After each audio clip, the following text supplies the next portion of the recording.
Tous ces groupes terroristes sont des musulmans. Tous les terroristes du monde. Il n'y a jamais eu un seul terroriste chrétien, un seul groupe chrétien qui vient attaquer des gens en criant Alléluia ou gloire au Seigneur. Il n'y en a aucun dans le monde.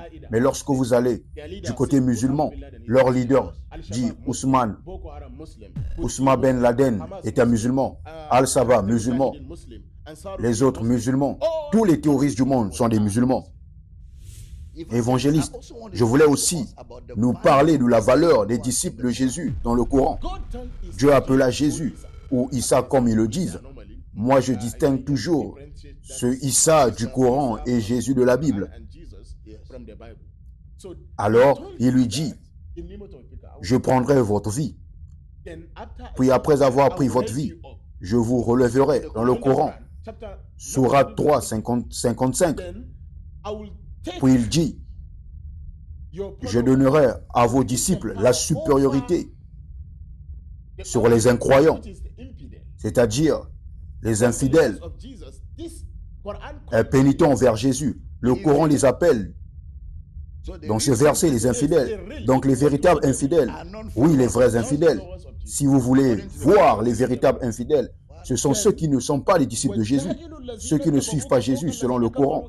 Selon le Coran, puis il dit que quiconque ne croit pas en vous, Jésus, je le jetterai dans le feu de l'enfer. Quiconque ne croit pas en vous, Jésus, je le jetterai dans le feu de l'enfer. Dans le Coran atteste que quiconque ne croit pas en Jésus sera jeté dans le feu d'enfer. Mais c'est très puissant de découvrir que le Coran atteste que Jésus est mort et que Dieu l'a ressuscité d'entre les morts. Oui, le Coran atteste que quiconque ne croit pas en Jésus ira en enfer. Oui, le Coran atteste que si vous voulez la paix, vous devez recevoir Jésus. Oui, c'est l'évangile en noir et blanc.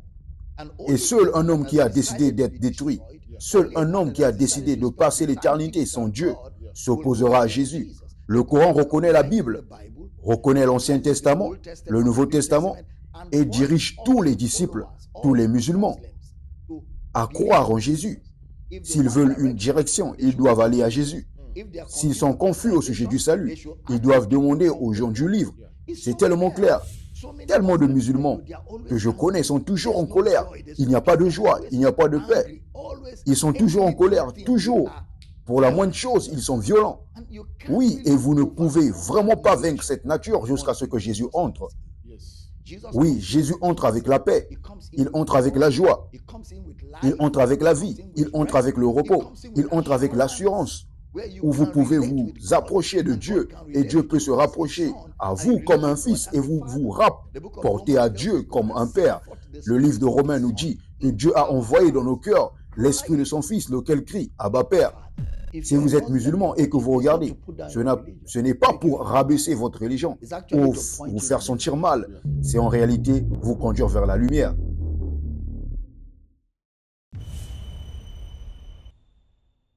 Ebel Damina est mon nom.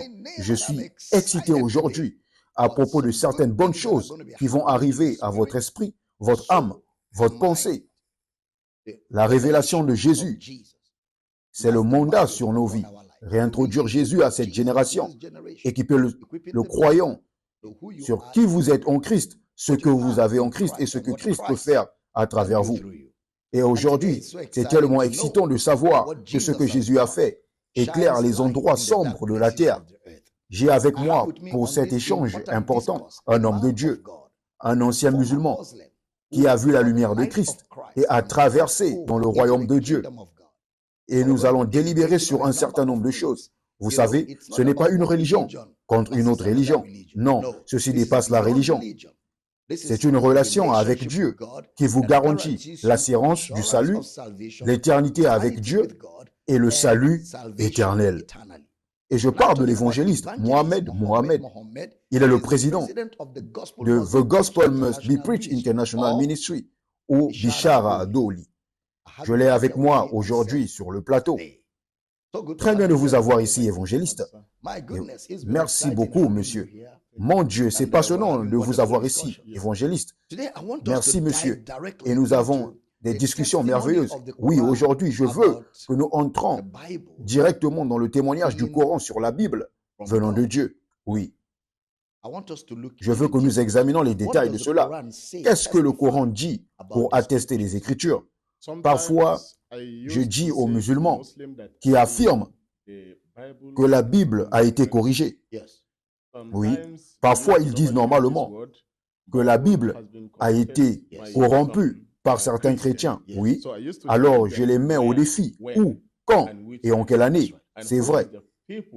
Et qui sont les gens qui ont corrompu la Bible? C'est vrai.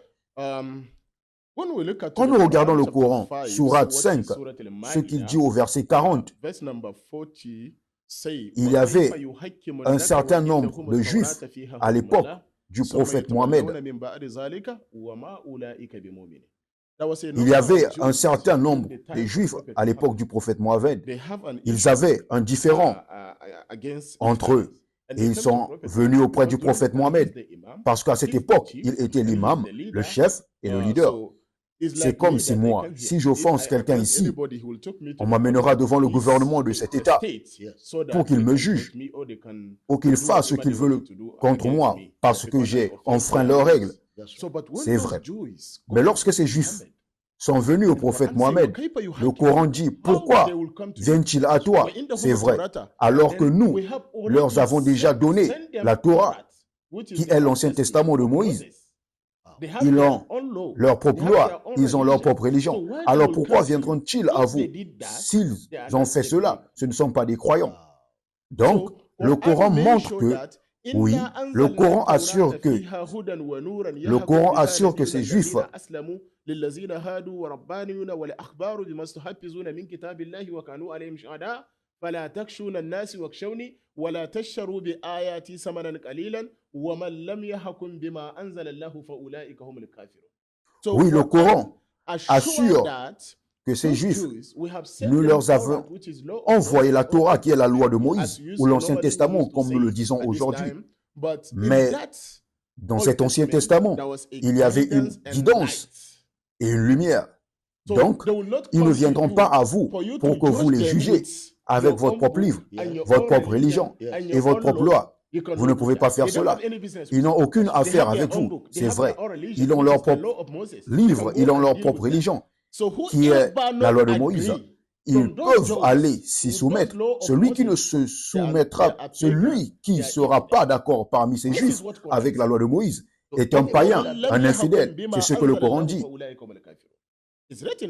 Ainsi, quiconque, c'est écrit dans l'Ancien Testament, quiconque n'est pas d'accord avec la loi de Moïse, même un musulman qui ne sera pas d'accord avec la loi de Moïse, ne peut plus être musulman. Waouh! Vous ne pouvez pas être musulman sans croire à la loi de Moïse ou au Nouveau Testament et à tous les livres venant de Dieu. C'est ce que le Coran dit. C'est ce que le Coran dit. Tous les prophètes ont cru et accepté la loi de Moïse. Tous les prophètes. C'est ce que dit le Coran. Et il dit encore que quiconque n'est pas d'accord avec ce que cela n'est pas un musulman.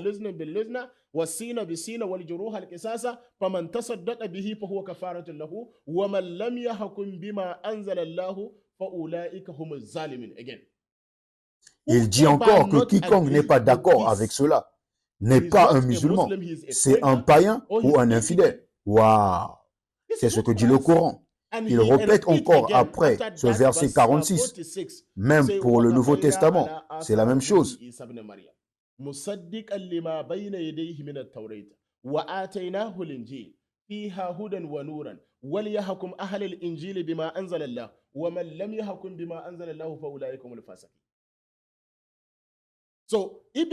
Même pour le Nouveau Testament, c'est la même chose.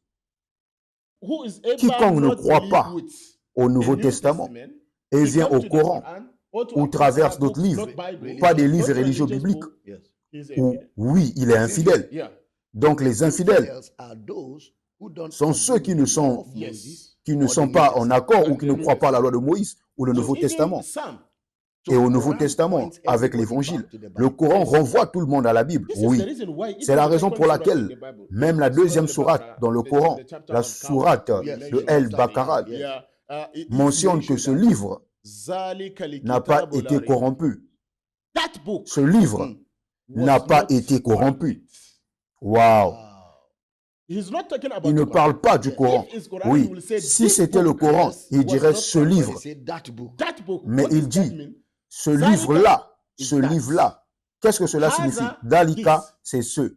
Haza, c'est ceci. Voici la différence. Waouh! Donc le Coran reconnaît que la Bible n'est pas corrompue.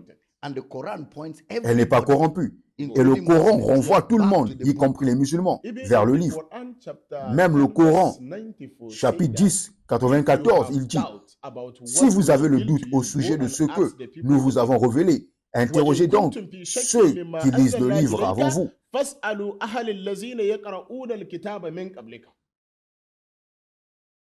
Allez demander aux gens du livre. Et nous, les chrétiens, nous sommes les gens du livre. Waouh! Et ils avaient l'habitude de nous appeler Kafouri et d'autres choses dans le Nord.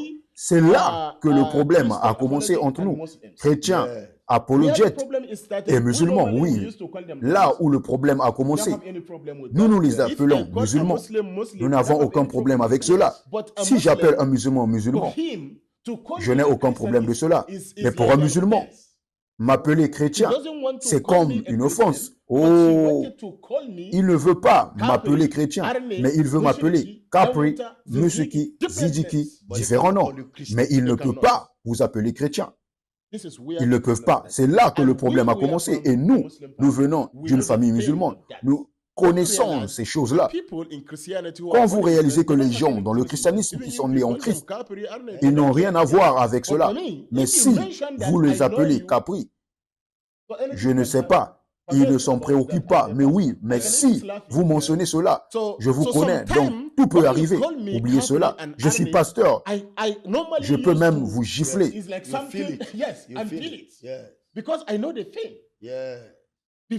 Alors, parfois, quand vous me appelez Capri ou Apri, j'ai l'habitude.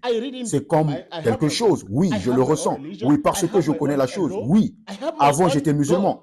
Alors, comment pourrez-vous venir? J'ai lu, j'ai mon livre, j'ai ma propre religion, j'ai ma propre loi, j'ai mon propre Dieu, différent du vôtre. Mais il est venu m'appeler païen, infidèle. Oui, c'est même contre la loi du pays, c'est vrai. Donc j'ai le droit de vous emmener devant la cour. Oui, vous l'avez. Alors, avec cela, je pense que je veux demander à tous les musulmans de réaliser que lorsqu'ils appellent les gens, qu'ils les appellent selon leur religion, oui, ou qu'ils les appellent par leur nom, c'est tout, oui. Mais nous ne voulons aucun problème dans le nord du Nigeria. J'allais faillir tuer des gens. J'ai pitié des prochaines générations qui viennent. Si nos parents nous avaient donné une histoire qui nous guide dans la bonne voie, nous aujourd'hui grandis, mais nous finissons comme cela. Nous battons les uns contre les autres. Que pourrait-il arriver à notre prochaine génération? Vraiment. Donc, c'est l'un des problèmes. Aujourd'hui, j'entends des nouvelles dire que les chrétiens à Kaduna n'atteignent même pas 20%. D'où a-t-il tiré cela? Je ne sais pas. Alors, parfois, ces musulmans ont l'habitude d'utiliser le pouvoir. Oui.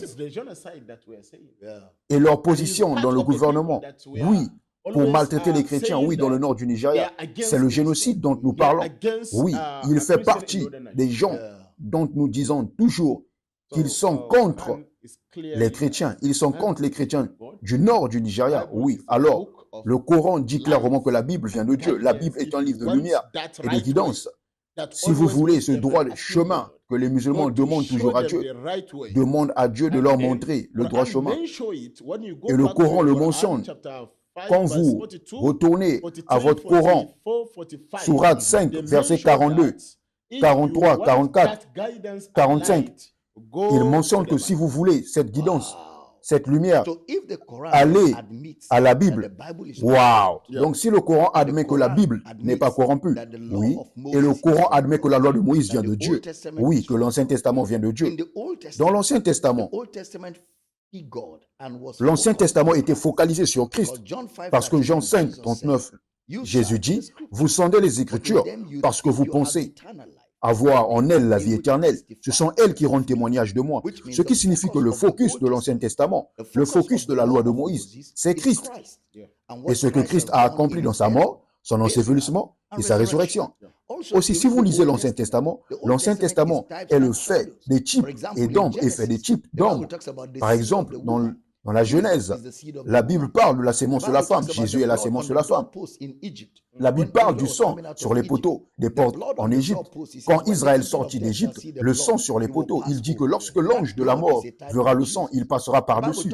Ce sang est une figure de Jésus. La Bible parle du serpent d'airain qui fut élevé sur une perche et les serpents mordaient Israël. Et quand ils regardaient à cette perche, ce serpent d'airain, ils étaient sauvés. Ce serpent d'airain sur la perche, c'était Jésus parce que Jean 3, 14 dit, et comme Moïse éleva le serpent dans le désert, il faut même que le Fils de l'homme soit élevé. Donc, comme vous l'avez dit, tout musulman qui cherche la voie, qui prie pour que la voie où le chemin lui soit montré. Le Coran vous dit déjà où est le chemin, où est la lumière, où est la vie.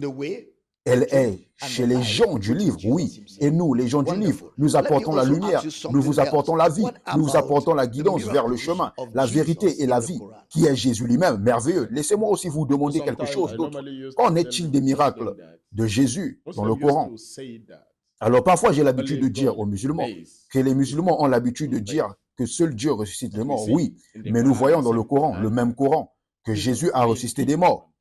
Jésus a ressuscité des gens des morts. Oui, quand vous retournez dans la sourate numéro 3, je pense à partir du verset 45, je dois lire ce verset. Il est très important, bien sûr. Il dit ceci. أني أكلك لكم من الدين كأيهة الطير فانفخوا فيه فيكون دائر بإذن الله وأبره الأكمى وأبرص الأحياء الموتى بإذن الله وأنبئكم بما تأكلون وما تذكرون في بيوتكم إن في ذلك لآية لكم إن كنتم مؤمنين. And he said, Il dit, je suis un messager aux enfants d'Israël. Je suis venu avec un signe venant du Seigneur.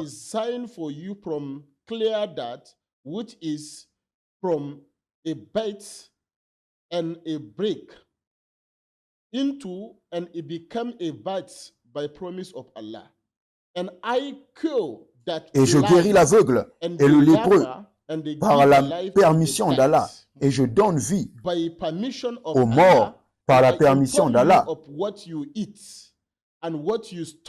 Et je vous informe de ce que vous mangez, ce que vous gardez dans vos maisons. Cela signifie que Jésus peut ressusciter les morts. Oui, il peut même ressusciter du tombeau. Les musulmans ont l'habitude de dire que lorsque Jésus vient au cimetière, il dit simplement à tous de ressusciter. Waouh! C'est un miracle que le Coran mentionne et que la Bible ne mentionne pas. Oui. Donc, Jésus ressuscite des morts. Jésus ressuscite les gens des morts. Cela signifie qu'il a beaucoup de miracles. Il crée même. Il est dit dans la Bible qu'il a créé. Oui, dans la Bible, il ressuscite des morts. Dans la Bible, il guérit des aveugles et d'autres malades. Oui, il avait l'habitude de les guérir sans aucun docteur, sans aller à l'hôpital, sans autre chose, simplement instantanément, de les lever de la mort, de les relever de la mort. Donc le Coran reconnaît que Jésus ressuscite des morts. Oui, le Coran reconnaît que Dieu ressuscite des morts.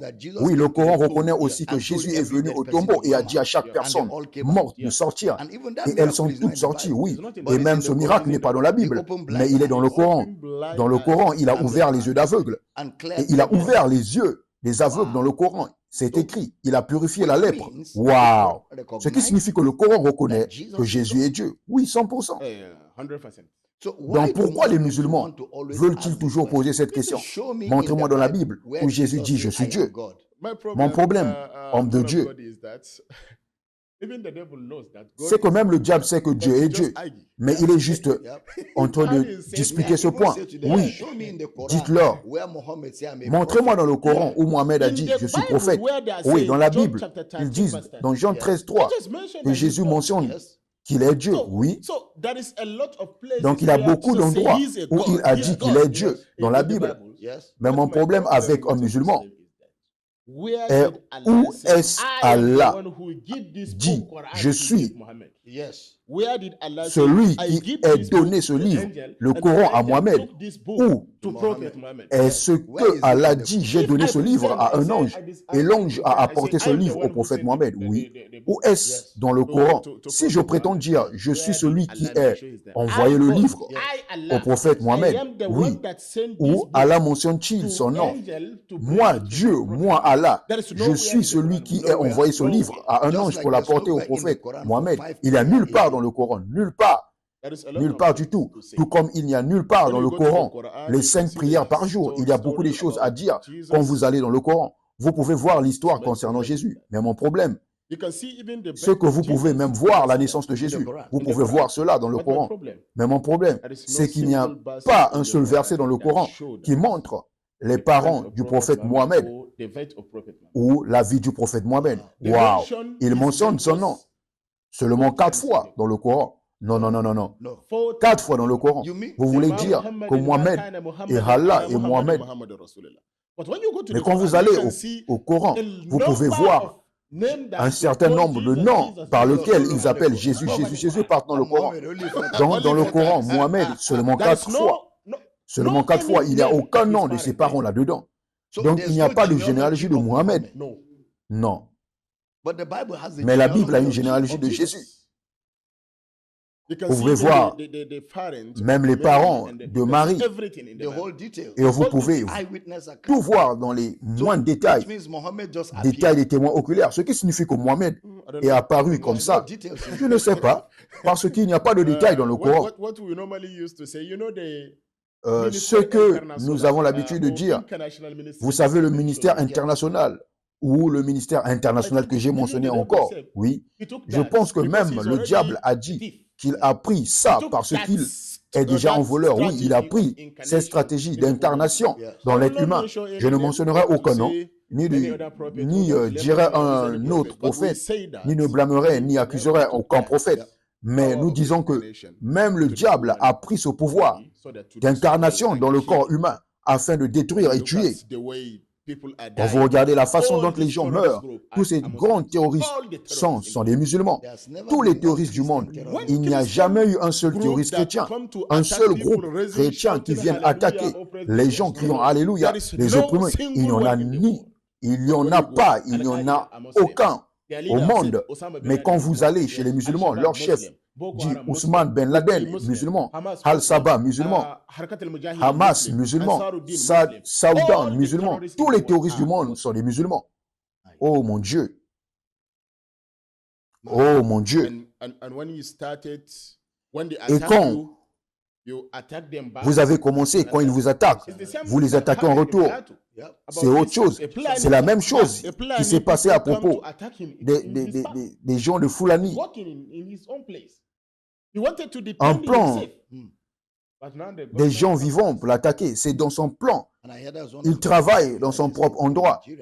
Il voulait se défendre, mais maintenant, le gouvernement vient l'arrêter. Et j'entends que l'une des conditions que les États-Unis ont données au Nigeria est de libérer d'abord. Donc, la vie est seulement en Jésus. Oui.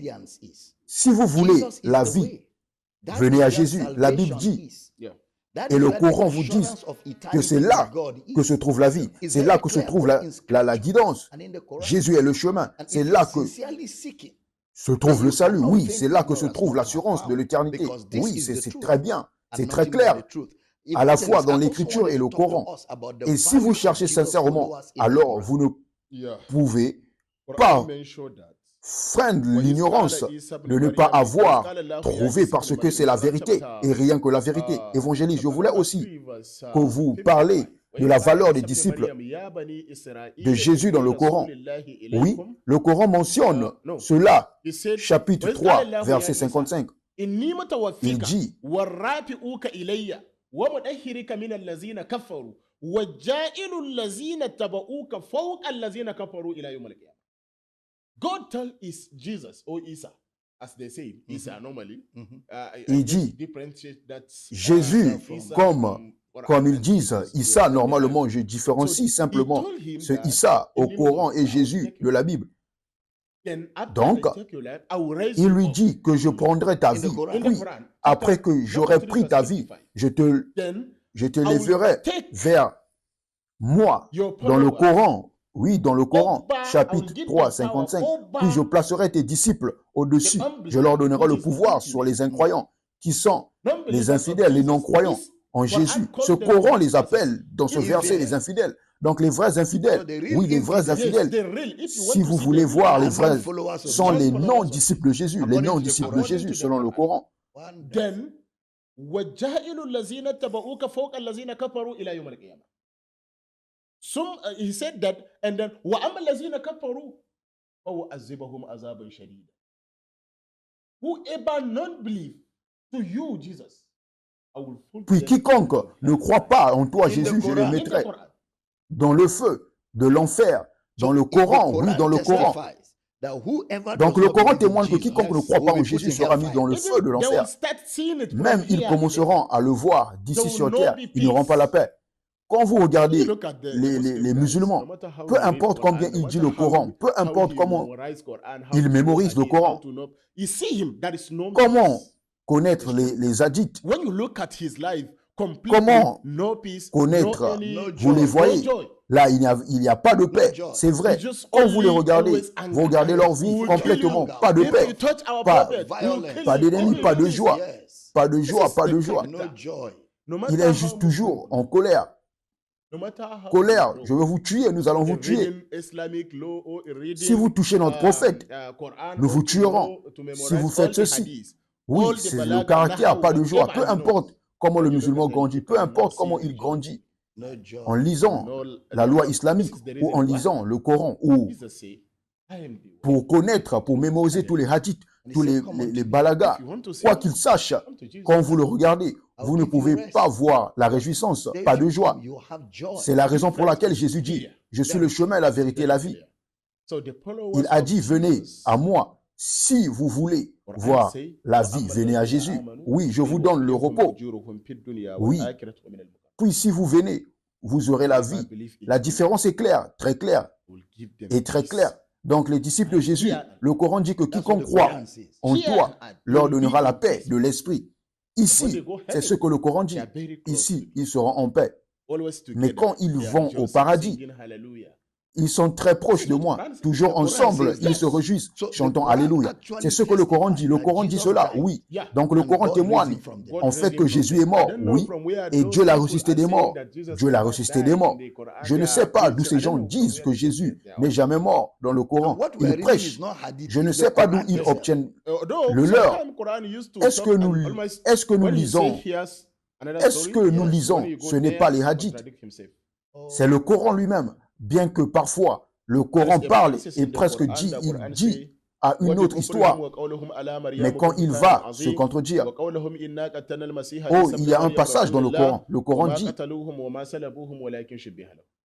dit, il ne sera pas crucifié, il ne sera pas par pendaison. C'est ce qu'ils disent. Ils disent qu'Allah a pris l'image de Jésus, l'a mise dans l'un de ses disciples et la promesse ce disciple d'être au paradis. Cela signifie qu'Allah ne vous donnera pas l'assurance du paradis, sauf si vous avez marché vers lui. Ce gars que Dieu a pris l'image de Jésus, a mis à sa propre place, cela signifie que Dieu n'est pas un Dieu juste. Le Coran le dit. Alors pourquoi le Coran se contredit-il? Donc parfois, c'est quand Jésus est vivant. Il dit que vous êtes, vous savez, l'œuvre du diable. Est-ce que la contradiction est du fait que la chèvre a mangé une partie du Coran? Je ne sais pas. Vous demandez à l'apôtre ou le Coran qu'il a obtenu. Donc, Donc, celle-ci, nous ne pouvons rien dire. Mais c'est très puissant, cette découverte, de savoir que le Coran témoigne que Jésus est mort et que Dieu l'a ressuscité des morts. Oui. Le Coran témoigne que quiconque ne croit pas en Jésus ira en enfer. Oui, le Coran témoigne que si vous voulez la paix, vous devez recevoir Jésus. Oui, je veux dire, c'est l'évangile, noir sur blanc, oui. Et seulement un homme qui a décidé d'être détruit, seulement un homme qui a décidé de passer l'éternité sans Dieu, ira contre Jésus. Le Coran reconnaît la Bible, reconnaît l'Ancien Testament, le Nouveau Testament et dirige tous les disciples, tous les musulmans à croire en Jésus. S'ils veulent la direction, ils devraient aller vers Jésus. S'ils sont confus au sujet du salut, ils devraient demander aux gens du livre. Oui, c'est si clair, la Bible nous dit qu'il n'y a aucun nom sous le ciel donné parmi les hommes par lequel un homme peut être sauvé, excepté le nom de Jésus. Oui, la Bible nous dit que Dieu a tant aimé le monde qu'il a donné son Fils unique. Laissez-moi vous dire la vérité. Si vous êtes musulman et que vous regardez ceci, essayez simplement Jésus. Essayez simplement Jésus et vous verrez la différence. Nous ne parlons pas de la vie d'au-delà. Nous parlons de maintenant. Quand Jésus entre dans votre cœur, la paix entre dans votre cœur. Quand Jésus entre dans votre cœur, la vie vient. Jean 10, Jésus dit, je suis venu afin que les brebis aient la vie. Vous savez à l'intérieur de vous qu'il y a un vide. Vous savez à l'intérieur de vous qu'il y a un vide. Vous savez à l'intérieur de vous qu'il y a un vide. Et comme vous l'avez justement dit, tant de musulmans sont, vous savez, ils sont toujours en colère. Il n'y a pas de joie, il n'y a pas de paix. Ils sont toujours en colère. Toujours, à la moindre chose, ils sont violents. Oui, et vous ne pouvez pas vraiment surmonter cette nature jusqu'à ce que Jésus entre. Oui, Jésus entre avec la paix. Il vient avec la joie. Il vient avec la vie. Il vient avec le repos. Il vient avec l'assurance que vous pouvez avoir une relation avec Dieu. Et Dieu peut avoir une relation avec vous comme un fils. Et vous avez une relation avec Dieu comme un père. Le livre de Romains nous dit que Dieu a envoyé l'esprit de son fils dans nos cœurs, criant « Abba Père ». Évangéliste, vous savez, ces révélations sont très puissantes. Oui, très puissantes. Donc, tout musulman qui ne croit pas que Dieu a ressuscité Jésus d'entre les morts va à l'encontre du Coran. Oui. Parfois, presque tout le temps, les musulmans sont à l'encontre du Coran à cause de ces hadiths que normalement leurs enseignants ou leurs imams, imams et d'autres personnes leur enseignent de mauvaises choses. Ils leur enseignent la violence. Donc même si vous voyez un clerc musulman, les gens qui étudient ici au Nigeria, vous pouvez les voir très calmes. Mais ces gars qui vont en Égypte, qui vont en Arabie du Sud, en Arabie Saoudite, qui vont en Libye, dans différents pays, ils reviennent comme des terroristes. C'est là que nous les appelons le nouvel islam. Ce nouveau système islamique qui va à l'encontre de la loi de tous les pays du monde. Ils sont contre tout le monde. Ils ne sont pas heureux. Ils terrorisent toujours le pays, terrorisant la population du pays, le monde entier. Tous les continents pleurent contre tout ce nouvel islam parce qu'un homme ne peut pas donner ce qu'il n'a pas. Donc, si ce que vous avez en vous, c'est la violence, vous produirez toujours de la violence. C'est l'un des problèmes. Et vous savez, dans la prophétie de l'Ancien Testament, Isaïe a dit, on l'appellera, en parlant de Jésus, admirable conseiller, Dieu puissant, Père éternel, prince de paix. Jésus est le prince de paix. Et je suis sûr que le Coran en témoigne aussi. Jésus est un homme de paix. Il enseigne et donne la paix aux gens. Oui, il dit cela. Même le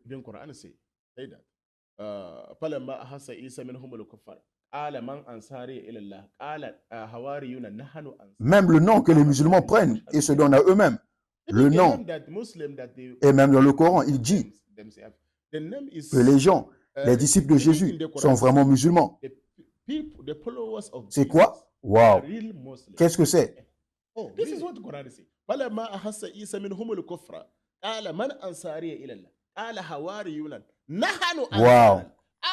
Qu'est-ce que c'est? Islam signifie soumission.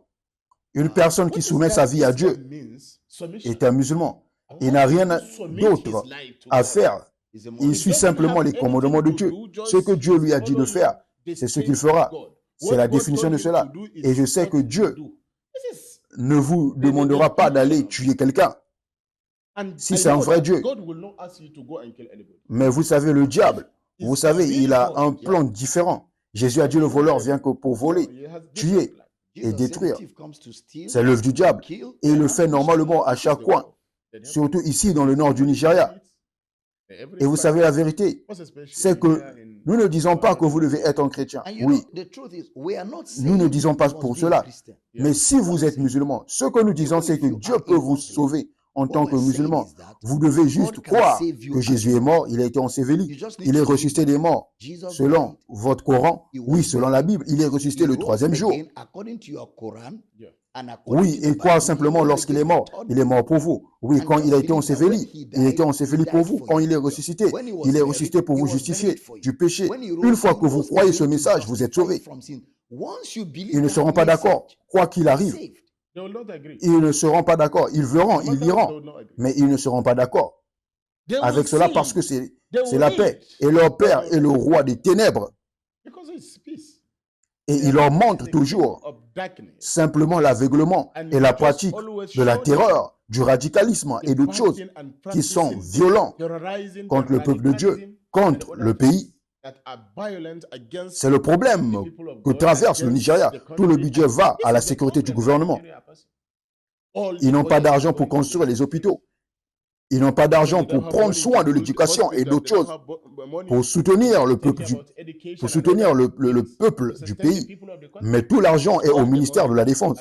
Et vous savez, la vérité, c'est que vous ne pouvez jamais avoir la paix durable. Vous ne pouvez jamais avoir l'éternité avec Dieu jusqu'à ce que vous vous soumettiez à la volonté de Dieu. Et la volonté de Dieu, c'est Jésus. Quand vous croyez en Jésus, la Bible dit que quiconque croit ne périra pas. Oui, mais aura la vie éternelle. Vous avez lutté. Toutes ces choses avec lesquelles vous luttez dans votre cœur peuvent toutes être effacées dans les prochaines secondes simplement en recevant l'évangile. Et quand vous recevez l'évangile de sa mort, son ensevelissement, sa résurrection, vous recevez l'assurance du salut. Vous recevez la paix avec Dieu. Vous savez, il n'y a pas de paix avec Dieu dans l'islam. Il n'y a pas de paix. Maintenant, évangéliste, s'il vous plaît, aidez-moi à déchiffrer quelque chose pour moi. Et ce que je veux que vous déchiffrez pour moi, c'est que dans l'islam, il n'y a pas de salut. Oui. Dans le christianisme, Christ procure le salut. Oui. Donc, un musulman qui prie 5 fois par jour, il donne la zakat et toutes ces choses. Oui. Quelle assurance a-t-il que le dernier jour, il passera l'éternité avec Dieu? C'est comme un serviteur dans le palais du roi. Quelle est l'assurance du serviteur? Si un serviteur travaille dans le palais, a-t-il l'espoir qu'un jour le roi payera? Aucun espoir. C'est un serviteur. C'est un serviteur, toujours serviteur. Ils doivent travailler avant de manger. Donc même dans l'éternité, selon l'islam, ils continueront à travailler, à œuvrer. Ils continueront. C'est la raison pour laquelle ils vont leur donner 70 vierges au paradis. Parce que le mariage est quelque chose où vous prenez toujours soin de quelqu'un. C'est la responsabilité. Et si vous ne le faites pas, c'est contre la loi. Mais quand vous allez là-bas, ils vous donnent 70 vierges. Qui va prendre soin de ces vierges là-bas? Donc c'est une autre confusion. Parce que pourquoi l'éternité serait-elle juste un endroit où vous épouserez 70 vierges? Donc c'est la promesse que le diable fait aux gens. Il vous donnera simplement de l'argent, une femme. C'est ce qu'ils connaissent. C'est la raison pour laquelle ils se battent, même s'ils voient. Ils vous voient, même saluer sa femme, c'est un autre problème avec un musulman. Saluer sa femme est une mauvaise chose. Donc la femme doit être saluée en dernier. La semaine dernière, j'ai eu une vidéo sur les réseaux sociaux où un imam à Kano, Cheikh Abede Agbadon, disait que si une femme musulmane voulait sortir et mettait son hijab et que ses vêtements étaient visibles, c'est un péché. Mais y a-t-il quelque chose comme ça dans le Coran? Non. Si une femme met du parfum sur son corps, quand elle veut sortir, c'est un péché contre la loi islamique.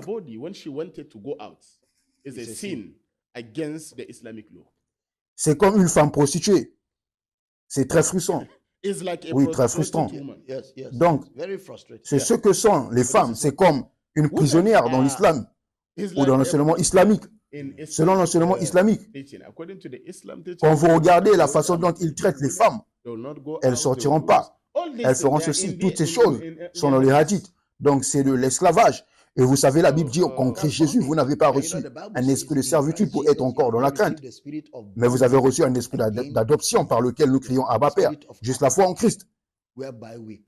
Vous n'avez même pas, vous n'avez même rien à faire. Jésus a tout fait pour vous. Vous n'avez pas à mourir. Vous n'avez pas à vous faire du mal. Vous ne pouvez pas rester un serviteur.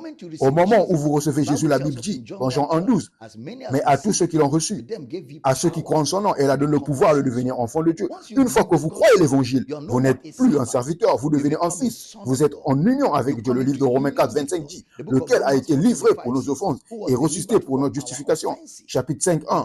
Romains, étant donc justifiés par la foi, nous avons la paix avec Dieu par notre Seigneur Jésus-Christ, à qui nous devons d'avoir eu par la foi accès à cette grâce dans laquelle nous demeurons fermes et nous nous glorifions dans l'espérance de la gloire de Dieu.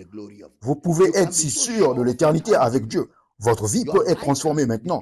Dans le livre de 2 Corinthiens 5, 17, il dit, si quelqu'un est en Christ, c'est une nouvelle créature. Les choses anciennes sont passées.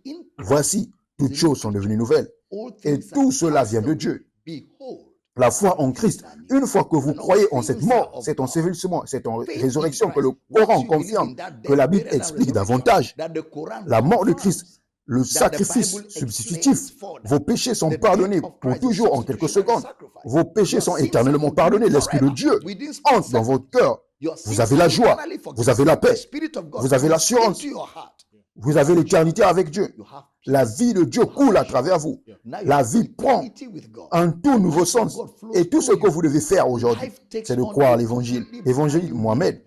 Oui, la Bible chrétienne dit car Dieu a tant aimé le monde. Evangelist Mohammed, Pas les the chrétiens, Christian oui le Bible monde. says, for God so Oui, Dieu loved the aime world, toute l'humanité. not the Christian. La Bible chrétienne The nous world. dit Yeah. très God clairement loves all que of Jésus est mort mankind. pour le monde entier. The Jean Christian 1, Bible 29. tells us very Voici l'année de Dieu that qui Jesus ôte died for le the whole péché world. Yeah. du monde. John 1:29. Behold the Lamb D'accord. of God that Donc taketh le away Dieu the chrétien aime tout le sins monde. of the whole world. Oui, Okay, mais so dans l'islam, le The Coran Christian dit God loves que Dieu everyone. déteste les chrétiens, But in mais il aime les Islam, musulmans. the Quran Pas says seulement les chrétiens. God hates, Il aime Christians, seulement les but he musulmans. loves the Muslims. Pourquoi? Not only Je ne sais Christians. pas. He Dans le just Coran, only il est love écrit, le Coran Muslims. 3, verset 32. Why? I don't know. In the Quran is written in Dit the ceci. Quran chapter 3 verse 32 say that قل أطيعوا الله ورسوله Dis-leur فإن d'obéir à تولوا Allah فإن الله لا يحب et d'obéir à son prophète. Tell them S'ils ne sont pas d'accord obey Allah and pour obey vous you, suivre Prophet Muhammad. ou obéir If pour they will être not musulmans, agree dis-leur to follow you que or Dieu to obey n'aime to pas be a les Muslim, infidèles. Cela tell them signifie God qu'il does aime not love. seulement les musulmans. Je ne connais pas That means la raison pour he just laquelle love il a only créé les Muslims. I bouddhistes, don't know the les reason why judaïstes, he created les judaïstes. Judaism or Judaism. Yes. Why? Pourquoi? He's the- Puisqu'il a le pouvoir he has sur the tout power for dans le monde. over Il est le créateur everything in the du ciel et la terre. Il He le is the mentionne lui-même dans le creator of Coran. heaven and earth. Il Yes. dit He ceci. even mentioned in Il the est celui Quran, "Man qui peut yahdihillahu guider fala mudilla tous ceux lahu, qu'il wa man aime. yudlil fala hadiya lahu." Il est celui He is the qui one peut who détourner can du guide droit chemin everyone that he tout likes. ce qu'il He is veut. the one Même who to dans le take Coran, il dit away cela. from the right way for everyone. And even in the hadith say that in ahadakum la ya'malu ahlu an-nar hatta ma yakunu bainahu wa bainaha ila az-zira'a fa yasbiqu alayhi al-kitab fa ya'malu ahlu al-jannah fa yadkhulaha. Wa in ahadakum la ya'malu ahlu al-jannah hatta ma yakunu bainahu Donc je ne sais pas et je ne sais pas pour quelle raison Dieu a créé des gens qui ne l'aiment pas. Mais dans le christianisme, nous savons que Jésus est venu pour tout le monde. Oui, Jésus aime tout le monde. Si vous venez à Jésus, vous avez quelque chose, que vous soyez chrétien ou non. Dieu vous aime dans le christianisme. Romains 5:8. Mais Dieu prouve son amour envers nous. Oui, en ce que lorsque nous étions encore des pécheurs, Christ est mort pour nous.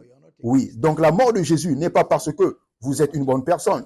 Il est mort parce qu'il aime toute l'humanité. Et c'est pourquoi le salut ne peut être trouvé qu'en Jésus.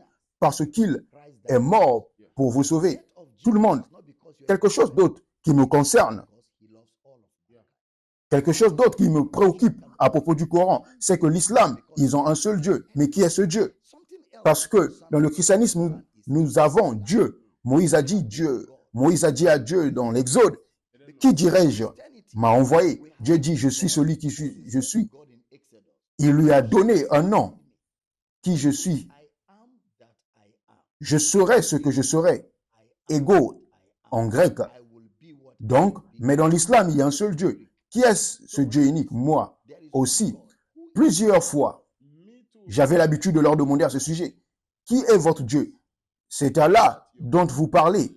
Et oui, Allah, nous avions l'habitude de dire qu'il est le créateur de tout ce qu'il est le créateur. Alors la création est son œuvre. Oui, je demande, Dieu, vous me dites qui est le créateur de tout cela que vous m'avez juste dit, son œuvre, ou qui est qu'il est et qu'ils ne savent pas, mais le Coran leur montre une lumière pour comprendre qui est Dieu. Ou ils ne seront pas d'accord avec cela parce que c'est la même chose avec le Dieu chrétien. Le Dieu du Coran dit que Dieu est esprit. Dieu est Dieu qu'il ne connaît aucun Dieu autre que lui, mais il est en esprit. Il ne dormira pas. Il est pour toujours et à jamais. Mais ils ne diront pas cela. Il dit cela au Jean chapitre 4, que Dieu est esprit et que tous ceux qui l'adorent doivent l'adorer en esprit et en vérité. Donc, ils ne seront pas d'accord avec cela parce qu'ils font normalement cela. Quand les chrétiens ou les juifs font quelque chose, ils doivent le changer en une autre chose. Ils veulent et ne veulent pas être d'accord avec ce que les juifs, les chrétiens disent parce que toujours ils attaquent les chrétiens et les juifs. Ils n'attaquent pas les bouddhistes ou l'hindouisme ou d'autres religions dans le monde. Ils ne se soucient pas de la religion que vous pratiquez, mais leur préoccupation particulière entre chrétiens et juifs. Pendant ce temps, le Coran leur dit que quiconque ne croit pas en Jésus est un infidèle. Oui. Et cet esprit que le Coran a mentionné, il le mentionne à propos de Jésus. Même dans le Coran, chapitre 2, 256, il dit que Jésus est saint. Jésus est saint, c'est-à-dire esprit, Saint-Esprit. Waouh! Pas seulement esprit, mais il dit qu'il est le Saint-Esprit. Plus tard, j'ai réalisé que les musulmans disent que le Saint-Esprit, que Jésus a promis à ses disciples qu'il venait, disent que c'est le prophète Mohammed. Dans le Coran 61, 11, il dit que Jésus, il dit ceci.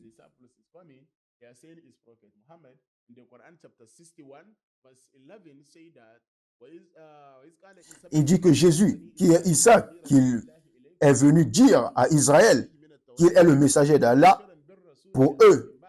Et ensuite, il est d'accord avec ce qui est passé concernant la loi de Moïse. Et il est écrit dans la Bible que Jésus n'est pas venu pour condamner, mais il est venu pour accomplir la loi. Et dans le livre de Matthieu 5, 17. Donc ici, c'est pareil dans le Coran, chapitre 61, 11. Il dit qu'il est venu accomplir cette loi, mais il leur a promis qu'il y avait un apôtre qui vient après lui, dont le nom est Ahmed. Mais mon problème, c'est que ce Coran dont ils disent que Jésus dit que quelque chose dans le Coran, est-ce Jésus? Est-il l'auteur du Coran?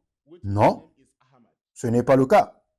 Si Jésus mentionne cela dans le Coran, cela signifie que c'est Jésus qui a envoyé le prophète Mohammed avec le Coran.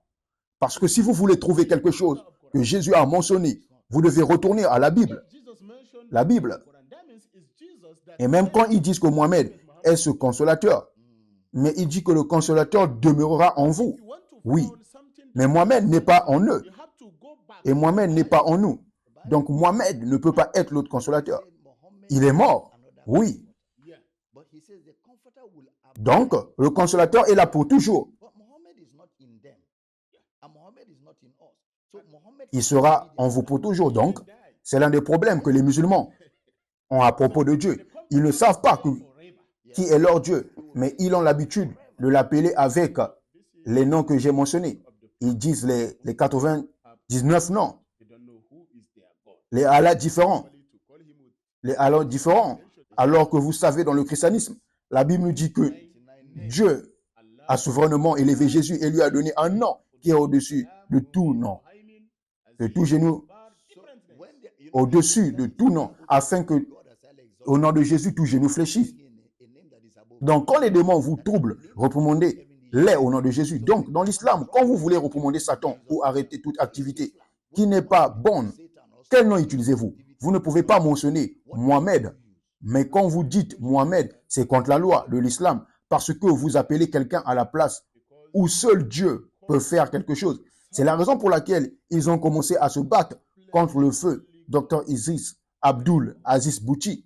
Oh, ils ont commencé contre lui parce qu'il a mentionné que je vais vous supplier, mais je vous ai demandé seulement de m'aider. Seulement toi pour m'aider. Quand je suis dans l'endroit où je cherche quelqu'un pour m'aider, tu es le seul qui a dit cela.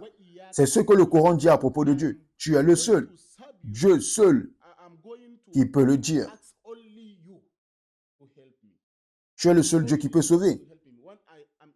Mais ici dans la Bible, Jésus a mentionné que tout ce que vous voudrez me demander en mon nom, je le ferai afin que le Père soit glorifié. Donc, mais ici dans le Coran, Dieu dit seulement moi peux faire cela. Si vous mentionnez le nom de Mohamed ou d'autres noms, oui, vous êtes contre la loi islamique. Donc, il n'y a pas le nom, il y a un vide. Donc, je ne sais pas si la raison pour laquelle ils donnent à leur Dieu son nom différent. Peut-être, vous pouvez aller appeler ou Aniram ou El Malik.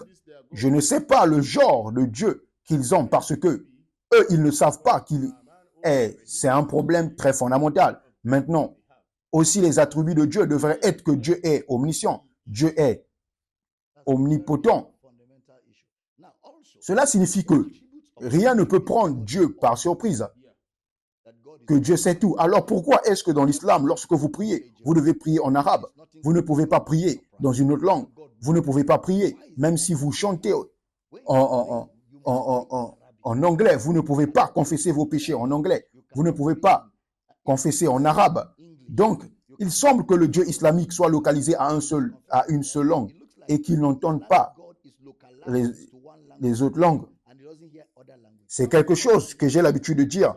Le Dieu arabe local colonise notre peuple africain. Le Dieu arabe local colonise notre peuple africain. Oui, la raison pour laquelle, quoi que vous ayez fait, oui, un péché, ou si vous voulez servir Dieu, vous devez le servir en arabe. Oui, si vous faites ces 5 prières quotidiennes qu'ils font et que vous ne savez pas lire l'arabe ou vous ne pouvez pas le faire, vous ne savez pas comment, oui, vous devez rester ainsi. Donc, vous ne pouvez pas dire à Dieu ce que vous ressentez. Oui, il y a une prière que vous devez réciter. Cette prière, cette chose particulière que vous allez mentionner à votre Dieu dans l'islam est presque la même chose que votre grand-père disait depuis le début de l'islam. Donc, vous ne pouvez pas parler à Dieu comme dans une relation personnelle. Il n'y a aucune relation entre le serviteur et le roi, même dans le palais. Le serviteur ne peut pas venir au roi et lui demander de ce qu'il veut ou lui dire ce qu'il veut ou quel est son problème. Donc, c'est une religion de serviteur, oui.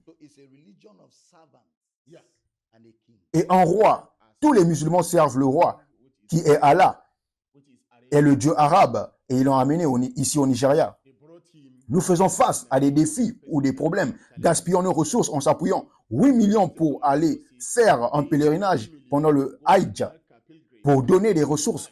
Nous, notre peuple au Nigeria soutient le pays arabe avec leurs propres ressources. En fait, après avoir dit cela à propos de l'Arabie, qu'en est-il de cette pierre à la Mecque où ils embrassent et disent que cette pierre vient du paradis, cette arche harariste? Oui, ils disent que cela vient du paradis. Je ne sais pas, le Coran dit que si vous entrez au paradis, vous ne pouvez pas en sortir. Mais je ne sais pas d'où la personne qui a pris cette pierre est sortie. Je ne sais pas pourquoi. Pourquoi? Donc, il est en allé au paradis et l'a rapporté. Oui, il a rapporté. Mais le Coran dit que vous ne pouvez pas aller au paradis et en sortir. Alors, comment cette pierre est-elle sortie du paradis? C'est une contradiction. Même dans l'auteur il dit que quiconque entre au paradis ne mourra pas, mais aura une bonne vie, de plaisir là-bas. Il n'y a aucun problème au paradis. Donc, si vous entrez, vous n'en sortirez pas. Mais la personne qui a pris cette pierre, je ne sais pas qui il est. Waouh, c'est une contradiction. Et une autre chose est, si Dieu est omnipotent et Dieu est partout, Dieu voit tout. Voilà pourquoi il est Dieu. Pourquoi dans l'islam, lorsque vous priez, vous devez prendre une certaine direction ou une certaine position? C'est la colonisation. C'est un système de colonisation avec la religion. Ils viennent avec la religion. Ils l'imposent. Même si vous êtes à la Mecque, vous devez faire face à cet endroit particulier. Qu'en a-t-il à l'intérieur de cet endroit particulier? Alors que se passe-t-il si vous essayez d'y faire face et que vous ne connaissez pas la géographie? Vous faites face à un autre endroit, mais la prière n'est pas acceptée. Donc, ce que Dieu n'est pas partout, oui, il est à la Mecque. Alors cela ne peut pas être Dieu parce que Dieu devrait être partout. Dieu devait tout savoir. Dieu devrait voir la fin depuis. Et le Dieu de cette pièce particulière, ce particulier. Donc cela signifie qu'ils sont là pour le servir. Vous savez, quand ils sont là, pas de femmes, pas d'hommes. Oui, ils se précipitent pour juste embrasser cette pierre. Vous savez, l'une des choses sataniques là-bas, toutes les femmes ne portent aucun sous-vêtement. Aucune robe de chambre, aucune robe de pied. Elles sont à l'intérieur juste seulement ce tissu blanc, vêtements. Même les hommes pareils, waouh. L'un des problèmes là-bas, oui, donc ils viennent ici. Vous les femmes, restez dans la chambre. Ne sortez pas comme une femme de l'ancienne génération. Vous, les femmes, restez dans la chambre. Ne sortez pas comme une femme de l'ancienne génération.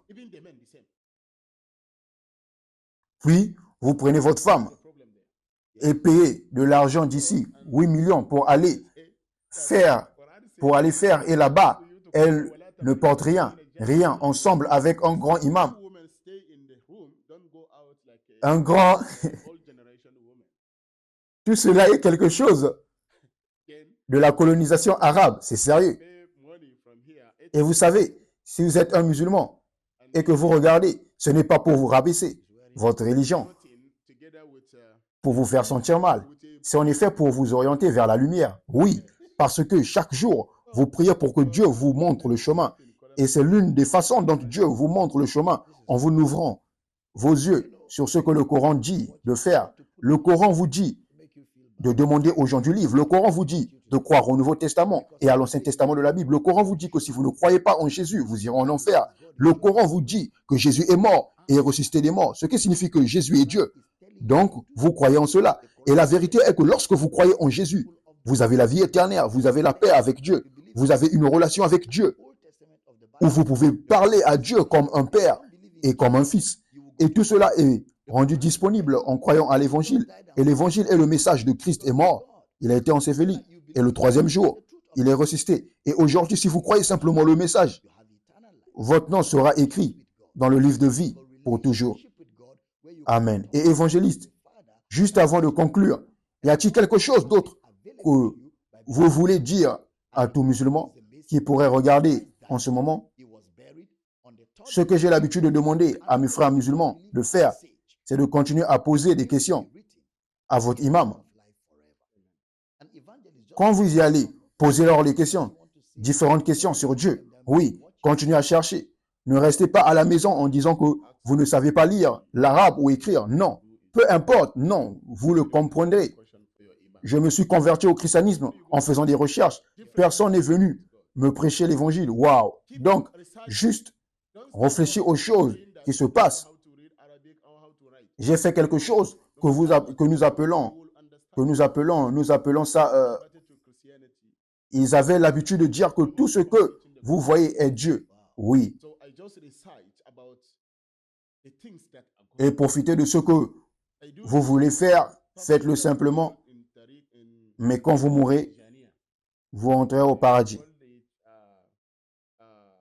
C'est ce que nous appelons Fa dans la dénomination islamique, dans l'islam appelé. Donc à travers cela, j'ai réalisé que cette religion est une autre. J'ai commencé à faire des recherches concernant les choses qui se passaient.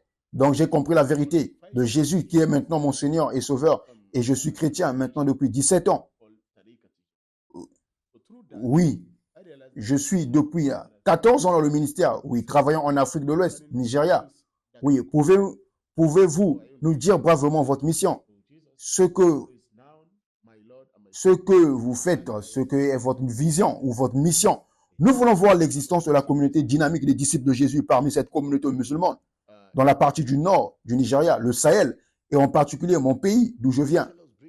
Et aussi, je voulais, vous tous, croyants d'origine musulmane, prêcher l'évangile à leur propre peuple apparenté. C'est la raison pour laquelle nous construisons ce disciple-là, ce projet en cours que nous faisons en ce moment. Nous voulons construire des maisons, des chambres où les gens viendront et resteront. Nous les formons comme disciples.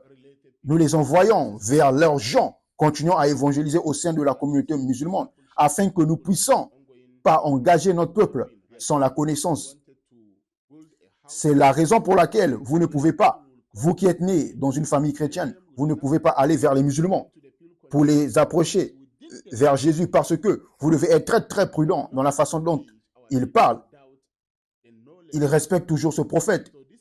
Vous devez savoir comment le respecter et avant d'entrer dans leur vie, pour leur engager, pour leur enseigner comment comprendre l'amour de Dieu à travers Jésus-Christ, notre Sauveur. Et les musulmans qui naissent de nouveau, les musulmans qui reçoivent Christ, oui.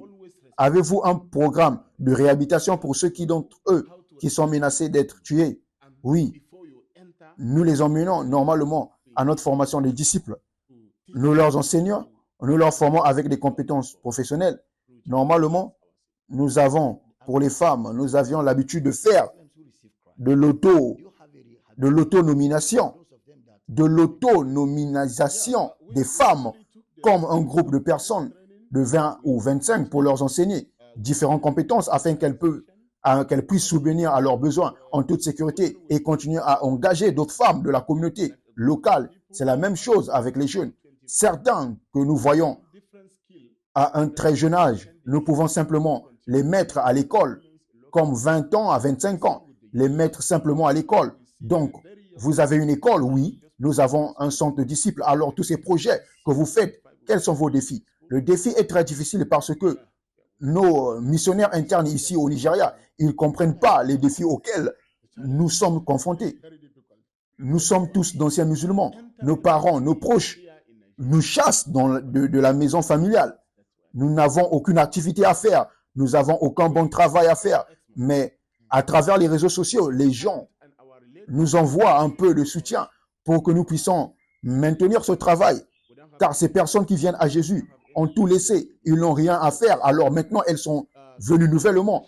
Elles vont tout recommencer à zéro. Donc, nous devons les élever, les réhabiliter.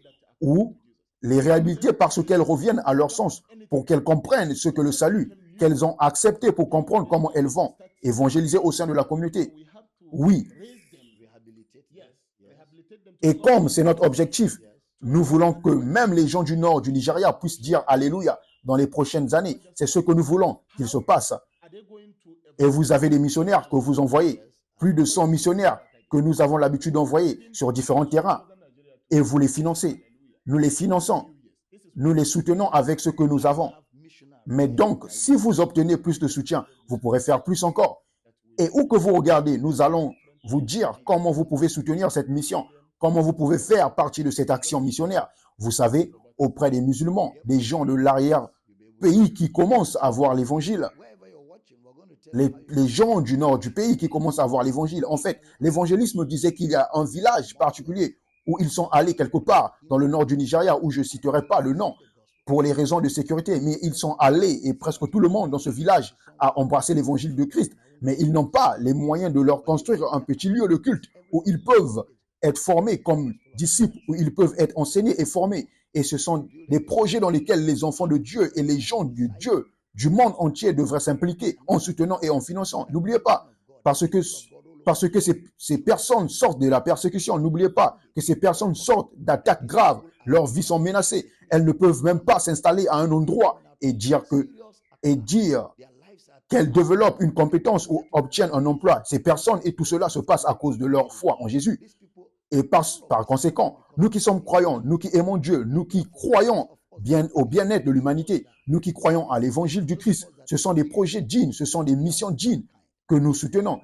Et vous me connaissez, ceux d'entre vous qui me suivent depuis des années, vous savez que je n'approuve pas n'importe quoi. Je n'approuve pas les choses comme ça. Mais c'est une mission authentique, c'est une mission djinn. Et nous voulons vous demander de soutenir ce qu'ils font. Et nous allons mettre les délais à l'écran, le détail à l'écran, les numéros de l'adresse email auxquels vous pouvez envoyer des courriels pour manifester votre désir de soutenir. Vous pouvez soutenir une personne, vous pouvez soutenir une famille, vous pouvez soutenir la construction d'une maison, vous pouvez soutenir la construction d'un foyer, vous pouvez soutenir, vous savez, avec de la nourriture ou du financement pour les missionnaires. Vous pouvez soutenir n'importe lequel de ces projets. Ainsi, vous pouvez aider l'évangile de cette partie du monde, continuer à trouver une expression pour que des missionnaires soient formés, pour que des disciples soient équipés et pour que l'évangile continue à aller plus loin jusqu'à les enclaves de l'islam et d'autres religions où les hommes cherchent à connaître l'évangile de Christ. Mais c'est merveilleux. Vous avez des détails et nous attendrons d'avoir des nouvelles. Mais évangéliste, merci pour ce que vous faites pour le royaume de Dieu et merci pour ce merveilleux moment lors de cette émission. Et nous voulons prier pour chacun d'entre vous aujourd'hui, ceux d'entre vous qui ont entendu l'évangile et vous voulez vraiment recevoir l'évangile. Cela ne demande rien. C'est juste la foi en ce que Jésus a fait. Et alors, votre vie est transformée. Et alors, vous recevez Christ. Et vous savez, une partie de cette réhabilitation est aussi de rendre l'eau disponible ainsi que d'autres ressources. Exactement. Il n'y a pas d'eau dans cet endroit particulier. Nous voulons creuser des puits là-bas. C'est l'endroit où nous construisons le centre en ce moment. Et nous avons atteint devant un coup principal du bâtiment. Oui, mais la toiture est une autre chose. J'ai vu la vidéo. Oui, donc nous n'avons pas de l'eau là-bas. Nous voulons le puits. Nous avons déjà sondé le terrain et nous le creusons. Mais vous savez, nous attendons quoi? Les ressources de Dieu, les ressources afin de donner. Je veux dire, si vous envoyez simplement un soutien aujourd'hui, nous pouvons faire une différence, nous pouvons ajouter de la valeur, nous pouvons faire avancer l'évangile et nous pouvons mettre un sourire sur le visage des gens. C'est l'amour de Christ que le christianisme offre, l'amour de Christ que Christ est venu donner, car Dieu a tant aimé le monde qu'il a donné. Et aujourd'hui, vous pouvez faire partie des missions, vous pouvez faire partie de l'apport de l'évangile, vous pouvez faire partie de l'ajout d'un sourire sur le visage des gens. Les détails apparaissent sur l'écran dans quelques minutes. Nous allons prier. Père, nous prions pour tout le monde, ceux qui ont entendu l'évangile aujourd'hui, ceux qui ont accepté l'évangile aujourd'hui, que ce soit le début d'une nouvelle vie pour eux. Et nous prions aussi pour ceux dont tu as remué le cœur pour soutenir ces missions, pour soutenir ces projets. Seigneur, car ton peuple est disposé en ce jour de ta puissance. Nous déclarons que le surnaturel, l'évangile prospère et se développe dans toutes les nations de la terre au nom de Jésus. Merci pour la prière exaucée. Nous prions. Amen. L'adresse email, les numéros de téléphone à appeler rapidement. Vous voulez soutenir, vous voulez faire partie de ce projet où vous êtes musulman, vous venez d'entendre et cela, votre vie est en train d'être transformée. Vous voulez en savoir, vous pouvez envoyer un courriel. Nous voulons commencer une classe de formation de disciples pour vous. Nous voulons vous aider. Nous voulons vous aider. Et si vous êtes une femme musulmane, vous voulez être aidé, vous voulez être équipé, vous voulez être formé, s'il vous plaît, lorsque vous envoyez le courriel, assurez-vous de mettre votre numéro de téléphone et indiquer votre place. Nous voulons vous atteindre et faire des différences dans votre vie et apporter l'amour de Christ là où vous êtes.